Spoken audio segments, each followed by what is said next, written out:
ভারতের কৌশলগত সীমান্ত অঞ্চল লাদাখ, যেখানে পাহাড়, সংস্কৃতি আর ভৌগোলিক গুরুত্ব মিলে গড়ে উঠেছে এক বিশেষ পরিচয়।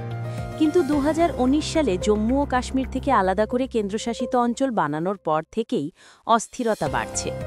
স্থানীয়দের প্রধান দাবি রাজ্য মর্যাদা ফিরিয়ে আনা, চাকরির কোটা এবং বিশেষ সাংবিধানিক অধিকার নিশ্চিত করা। বুধবার হাজারো মানুষ এই দাবিতে রাস্তায় নামেন। প্রথমে শান্তিপূর্ণভাবে শুরু হলেও বিক্ষোভ দ্রুতই সহিংসতায় রূপ নেয়।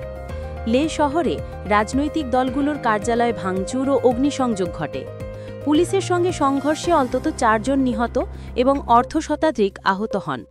চারপাশে টিয়ার গ্যাস ও গুলিবর্ষণের ফলে শহরে ছড়িয়ে পড়ে আতঙ্ক। ক্ষুব্ধ তরুণরা সরকারি দপ্তর ও যানবাহনেও আগুন ধরিয়ে দেন। এমনকি ভারতীয় জনতা পার্টির বিজেপি কার্যালয়ও পুড়িয়ে দেওয়া হয়।